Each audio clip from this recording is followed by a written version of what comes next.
大家好，上一次食碌柚皮啊，食過翻尋味啊。上一次碌柚皮炆雞腳啊，呢次我炆豬腳啊。碌柚皮呢，浸幾次就煲滾水出下水，揸乾佢。變咗咁樣啦。豬腳我切得一嚿嚿，依家煲滾水呢，就出下水佢，先至再炆咯。放兩個薑片落去，啲水滾我哋就倒落去，出水，然之後炆啦。大家不妨試下炆碌柚皮咧，幾好食嘅啫。你只要呢揸乾水，即係浸多幾次啦。你浸嗰時你又揸下佢先，倒咗嗰啲水又換嗰啲水，再浸過啦。跟住呢，就同啲水啊煲下佢，出佢，再揸乾佢咁。只要等佢，嗰啲皮呢入邊有個咩嗰啲苦澀味啊，揸乾佢咁啊，等佢冇咁多苦澀味喺度。水滾咯，出水先。有啲人呢，凍水啦，嗰啲肉一齊煲滾佢出水，有啲人煲滾水先倒啲肉落去出水咯。鍾意點樣都得，各有各個講法。有啲人話拉埋啲水一齊煲呢，咁嗰啲即係嗰個豬嗰陣味臊味慢慢逼佢出嚟咁咯。我鍾意放少少酒落去，等佢飛發啲豬肉臊味，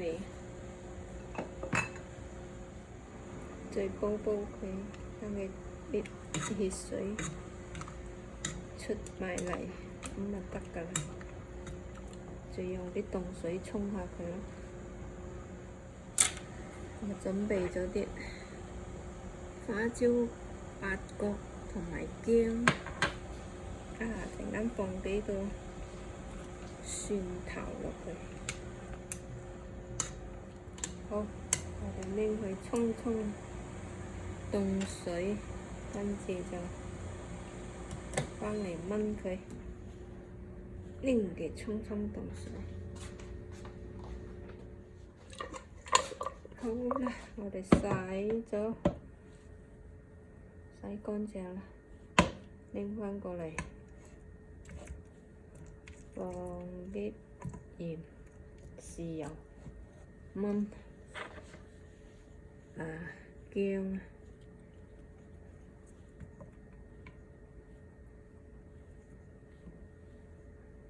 八角、花椒。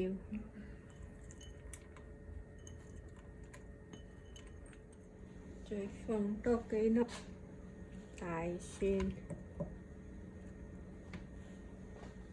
幾粒冰糖，放少少鹽、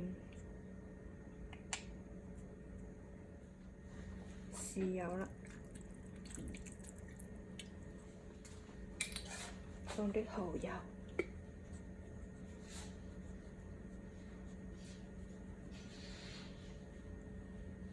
好，我哋開爐炆下佢，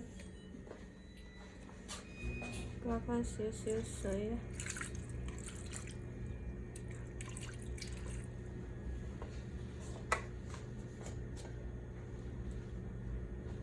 加返啲老抽，老抽好濃。OK。OK， 煲滾啦，我哋就嚟收細火，慢慢燜佢啦。慢慢慢火燜嘅燜腍之後，我哋先至再放碌柚皮，收細火啦。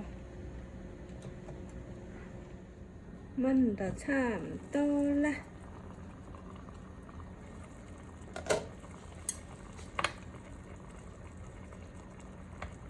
都腍啦。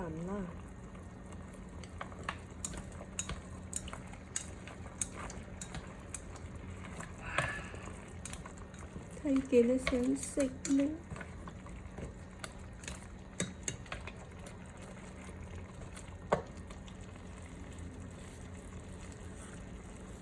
而家放嗰啲碌柚皮落去，好多碌柚皮啊！可能我要加返啲水。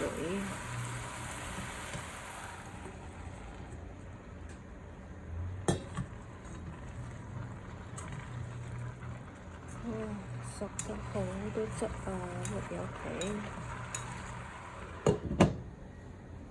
繼續燜啊！得啦，我哋而家嚟加返嗰啲咩麵豉醬啊，一羹麵豉醬，同埋少少酒。麵豉醬都好好味㗎，麵豉醬燜嘢啦、蒸嘢都好好食。至鍾意細個嗰時，麵豉醬攞嚟蒸五花腩啊！哇，真係好正，好好味。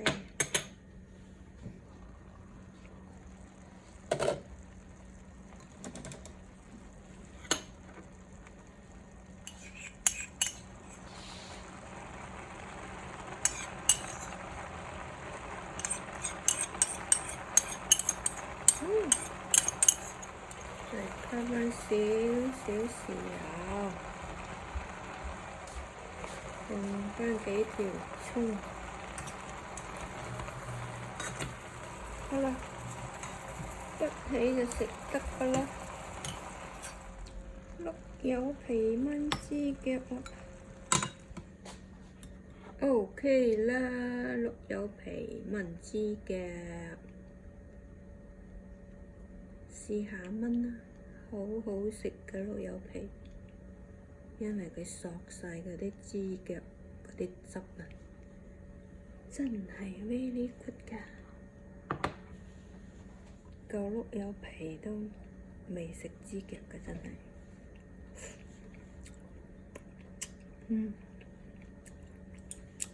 好食。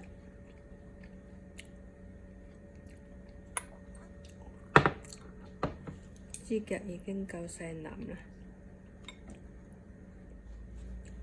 OK，今日分享到呢度。Hello hi mahalo，多謝關注 ，please subscribe to me，拜拜。